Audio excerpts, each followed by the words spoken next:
hidup di dunia tapi jiwa di akhirat, maka obrolan antum itu mudzakarah. Duduknya antum dengan kawan itu saling tukar menukar ilmu, saling mengingatkan, saling bertanya tentang pelajaran agar semakin kuat ilmu yang sudah didapat. Banyak orang yang tidak percaya ketika ingin mengejar akhirat, aduh nanti saya nggak punya dunia gimana, saya nanti direndahkan orang karena nggak punya dunia gimana. Tadi ketemu di jalan orang bilang Allah nggak ridho kalau nggak ngikut sahabat. Oh iya, saya di sana juga ketemu orang begitu. Coba jadi viral itu, viral sebatang, viral sekepri, se-Indonesia. Apa yang terjadi? Perubahan terjadi insya Allah. Kadang-kadang orang malas memviralkan kebenaran. Ini kebenaran mutlak dan orang banyak yang nggak tahu. Ada kata nggak bisa ya. Kalau orang itu maksimal dalam berusaha, pasti Allah beri. Dan itu janji Allah. Waladina jahadu fina lanahdiyanahum subulana. Dan orang-orang yang bersungguh-sungguh di jalan kami tunjukkan jalan kami. Jadi kalau bersungguh-sungguh Allah pasti tunjukkan.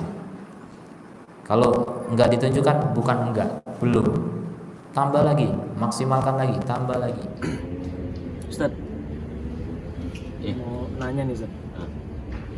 Jadi ada sebagian dari kita itu Ustaz pengen ngaji, mau belajar Ustaz. Tapi ngerasa, aduh, saya ini kan udah terlalu banyak dosa gitu mau belajar. Saya ini kan udah hina, mungkin merasa dirinya udahlah mau belajar mau ngapain lagi sih gitu ya. Itu gimana sih Ustaz kalau ada yang seperti itu Ustaz? Orang itu memang ya macam-macam ya, frekuensi jiwanya, tingkatan batinnya itu bermacam-macam, bertingkat-tingkat.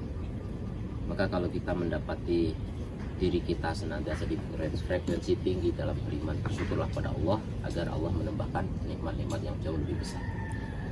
Terus kalau kita mendapati ada kawan yang misalnya dia merasa bagus sih, memang seperti itu, bagus menjadi orang soleh, dia mengakui itu tuh Pak, bagi dia saya kayaknya nggak pantas, atau mungkin merasa saya terlalu banyak dosa, saya najis bertemu dengan mereka, bergaul dengan mereka, kayak nggak pas gitu.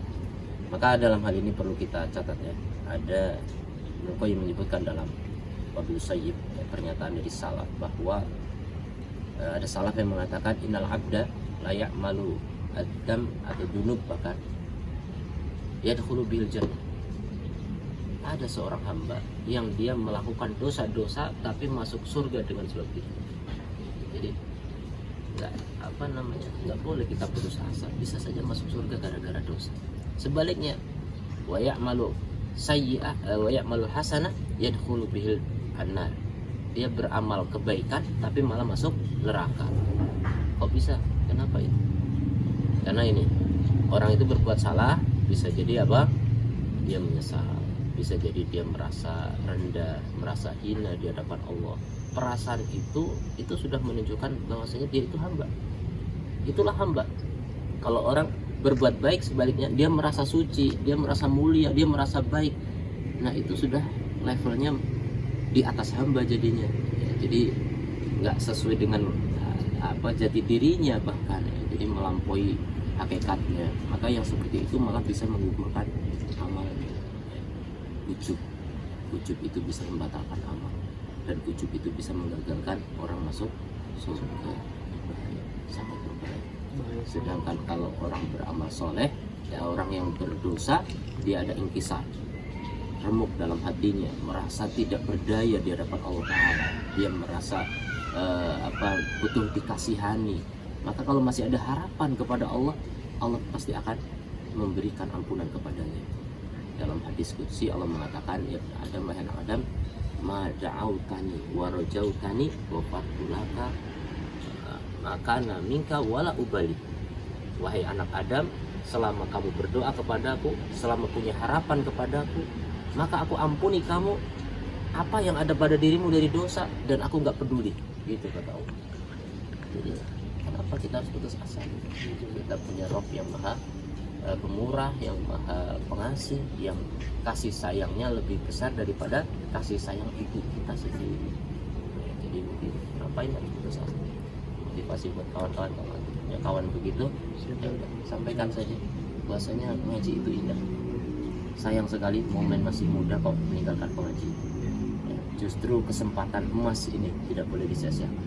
Nanti kalau udah tua, ngaji itu ya cuma manggut-manggut iya tapi sulit masuk ilmu ke dalam dirinya, ya cuma ngerti doang gitu tapi nggak bisa memperbanyak ilmu, meningkatkan ilmu sebagaimana anak yang masih muda.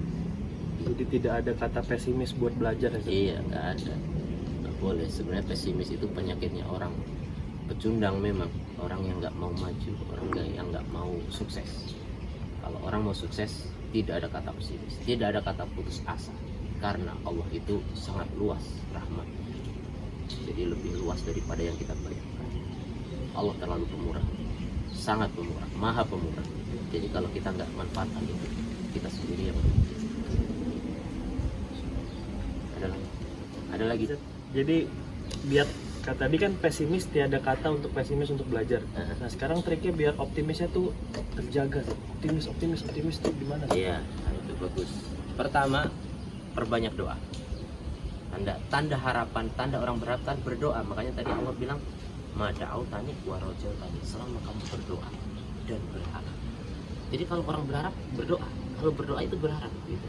Jadi biar kita selalu optimis, selalu punya harapan, ya teruslah berdoa. Apalagi kita tahu ya, Allah itu udah berjanji, uji buka wadai tidak ada. Aku kabulkan doa yang orang berdoa kalau dia berdoa padaku. Jadi itu udah janji dari Allah, Allah pasti mengabulkan gitu. Cuma kita saja yang mungkin suudzon kepada Allah, akhirnya nggak dikabulkan. Itu suudzon ya kita sendiri yang rugi. Padahal Allah itu selalu mengabulkan doa. Jadi nggak boleh suudzon. Satu ya, jadi selalu berdoa. Kemudian yang kedua, dan doa itu tanda tawakal ya, itu kayak kata tawakal. Kemudian yang kedua, menambah semangat dalam beramal soleh, terutama menuntut ilmu.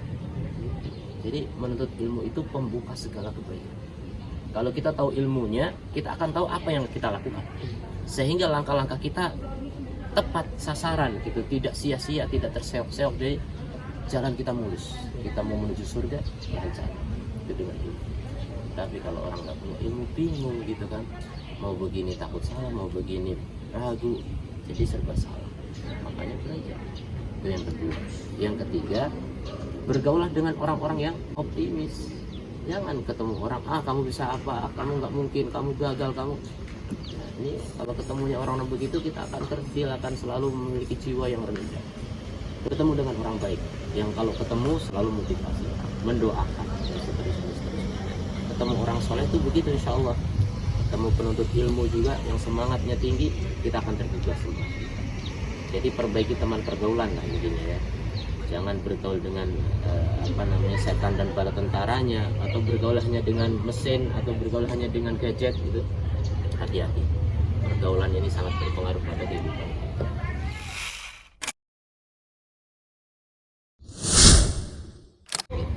Semoga makin semangat ya Ustaz. Ya, mudah-mudahan. Ya, biar semangat kita olahraga dulu.